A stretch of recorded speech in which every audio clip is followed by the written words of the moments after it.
айтсаңыздар 13-чү берени ачсаңыз, азыркы мыйзам боюнча 13-чү беренеде туруктуу жашаган жеринен башка жерге 45 календардык күндөн ашык мөөнөттө жашаган жери боюнча катталып, эсепке алуудан чыкпастан убактылуу чыгып кеткен жарандар турган жери боюнча катталууга тийиш. Ушул мыйзам иштеп жатты беле? Иштеп жатабы азыркы мыйзамда?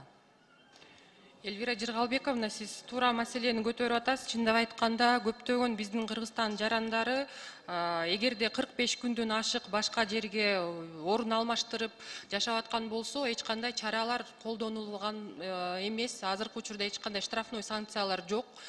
Биз ойлойбуз, бул мыйзам долбоору кабыл алып калгандан кийин кабинет министров тарабынан тиешелүү жоболорду иштеп чыгып, анан мурункудай баягы штрафтарды киргизсек жакшы болот го дейбиз да. Баягы бул баары бир ички миграция процесстерин көзөмөлгө алат болуш керек. Мен бул жаңыңызга кошула албайм да. Штрафтарды киргизип атып, мындай жазалоо маселеси менен чече албайт болуш керекпиз. Анткени оорукчанын энесин барып караган жарандарыбыз бар, туугандарына барып бир шарттар чыгып калып жашап жаткан убакыттар бар да. Иштебейт да, ошо иштебегендигинен мен ойлойм азыр өзгөртүп атасыздар, туурабы? Эмнеге кайсы мөөнөттү коюп берип атасыз азыр? Азыркы учурда бул эмеде салыштырмалуу таблицасына тапкан жокмун да өзгөртүүлөрдү. Азыркы учурда 45 күн эмес, 5 күндүн ичинде эгерде жаңы орун алмаштырган учурлар катталса, жарандар ошол арызы менен кайрылганга милдеттүү деп жазып атабыз жаңы мыйзамда. Азыр жаңы мыйзамда 45 күн иштебей, азыр 5 күндө регистрация кылат дегенге ишенесиздерби? Бул тууралуу сиз айтып кеткендей штраф менен бул маселе чечилбейт. Чындап айтканда көптөгөн социалдык жактан муктаж болгон категориялар бар. Аларды да эске алышыбыз керек. Бирок мен ойлойм, ички миграция процесстерин мамлекет сөзсүз түрдө көзөмөлгө алыш керек. Жок, сиз штраф жагын гана эмес, сиз өзүңүздөрдө иштеген, системада иштеген мамлекеттик кызматкерлерди ойлобойсуздарбы региондордо? Эртеден кечке чейин отуруп алып алар аңдымак беле? Штраф салганда ызы чуу болот да? Биз Бишкекте отурабыз. Чоңдор Бишкекте отурабыз, баарыбыз, бүт мамлекеттик кызматкерлер, ведомстволордун баары. Региондо иштеген жөнөкөй кызматкерлер аркасынан чуркап, жүдөп, карганып, шиленип, аларды каргап, шилеп урушат да, ызы чууга чейин барабыз. Бул 45 күндөн наоборот азайтканыңыз туура эмес болуп атат да. Буну көбөйтсөк, жарым жыл жашап атасыңбы, анда регистрация кыл деп, анда туура болмок да, эл да мүмкүн ошого бармак да. Бирок негизи институт прописки иштебей жатпайбы? Бир четинен мына мен коллегам айтып кеткендей туура айтып атат да.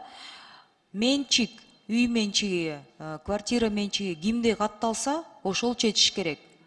Ортодо бүт сот ызы чуунун баары ошактан чыгып атат да. Менчик адам частной собственности, жеке менчик неприкосновен деп дүйнө жүзүндө практикалар бизде гана жок да.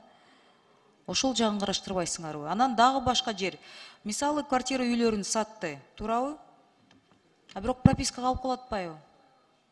Ал жагын кандай кылып атасыздар? Азыркы учурда жаңы үйдүн ээси болуп калса, аныкталгандан кийин өзүнүн кадастрда каттоо иретинде документтерин алгандан кийин ал өзүнүн укугу калктык тейлөө борборлоруна кайрылып, мурунку жашаган жарандарды чыгарып салуу, же болбосо эмнеге ал ошол мурунку жарандарды чыгартыш керек да? Эмнеге жаңы ээге ошолорду жумшап атасыздар цифровизация мезгилинде? Эмнеге бизди жаңы квартира алып атсаң, энергосбы, жана суусун, энергетикада канча маселесин эмнеге ал адам чуркаш керек?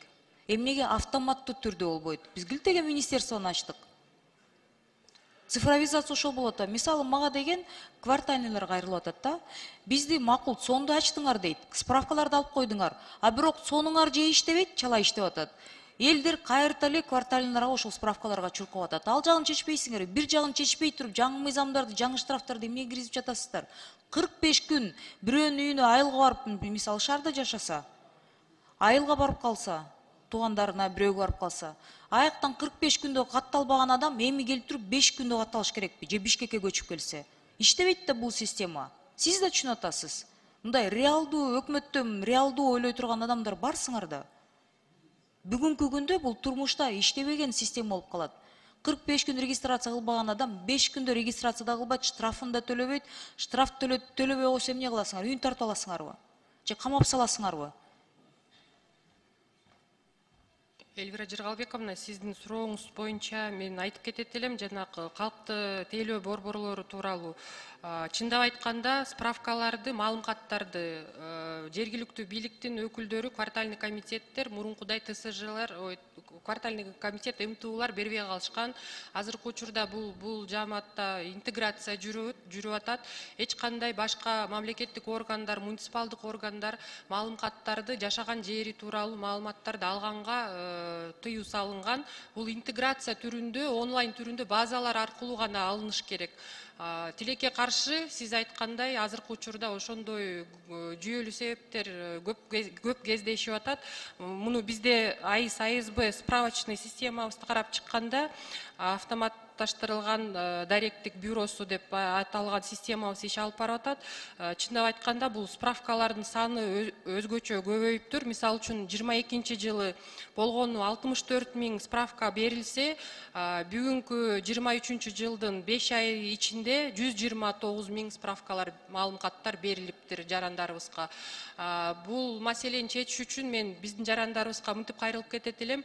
Мүмкүнчүлүктөн пайдаланып, электрондук кол тамганы алып, бардыгында эле азыр смартфондор бар, телефондоруна жүктөп алып, ошол түндүк приложениясы аркылуу ошол справканы 24 саат бою онлайн форматында алганга бекер түрүндө мүмкүнчүлүктөр толук кандуу түзүлгөн. Рахмат, эми жумуш иштериңер ийгилик, бирок жанакындай жашоону жеңилдете турган системага алып келсек жакшы болмок да, эми цифровизация. Рахмат.